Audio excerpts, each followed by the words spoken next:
Gourmettes et gourmets, salut à tous et à toutes.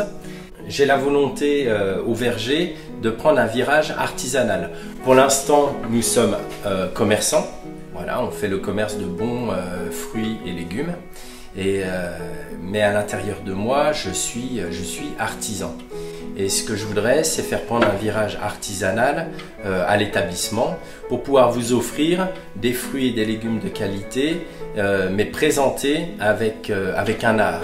Donc on va commencer par une composition que je fais à certains clients sur Tournu. Il s'agit du jardin apéritif.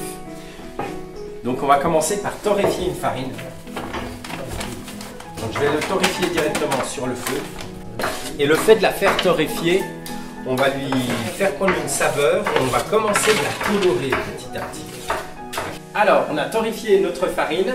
Là maintenant, on va passer à la coloration de la farine et ainsi qu'à l'assaisonnement.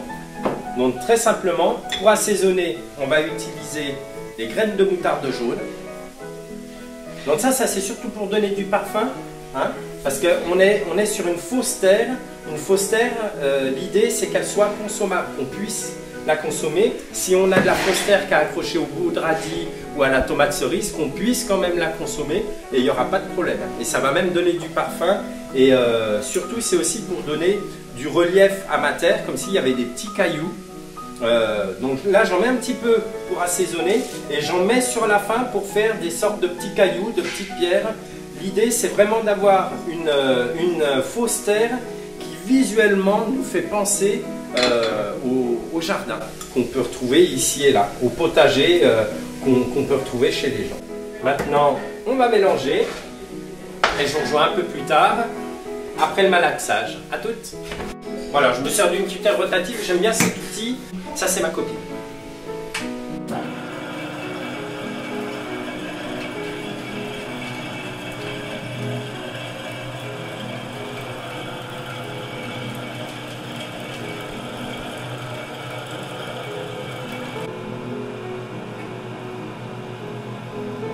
Donc voilà le résultat lorsqu'on a fait tourner la cuillère rotative avec la préparation.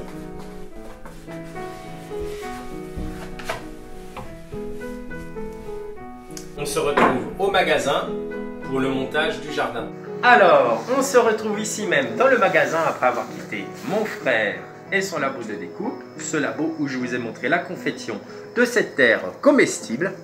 Voilà, cette terre comestible qui tout simplement va venir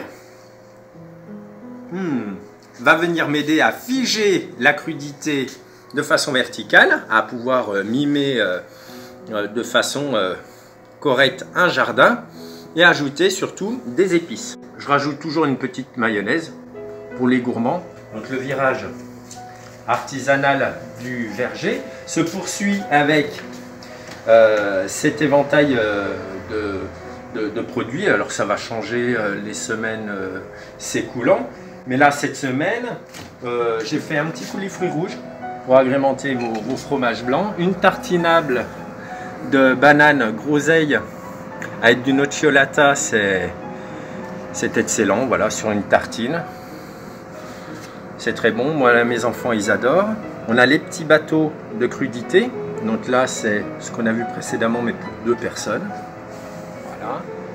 On a les brochettes de fruits selon l'inspiration du jour. Alors là, il me manquerait la couleur un petit peu plus pepsée comme la fraise. Donc demain, j'approvisionne des fraises, donc on aura des brochettes différentes. Et puis la salade de fruits qui va changer, vous voyez, qui va changer de jour en jour selon l'arrivage. Donc là, c'est une salade plutôt fruits rouges et clémentine. Sinon, sur demande, tout est possible. Vous voyez comme ici j'ai travaillé la fenouil avec de la carotte pour faire des lisses, mais également des compositions un petit peu plus imposantes qui demandent un peu plus de travail, mais qui sauront mettre en valeur de plus belles vos réceptions. Et donc voilà, et bien merci beaucoup pour votre attention et puis je vous dis à très bientôt au verger. Gourmettes et gourmets, à bientôt.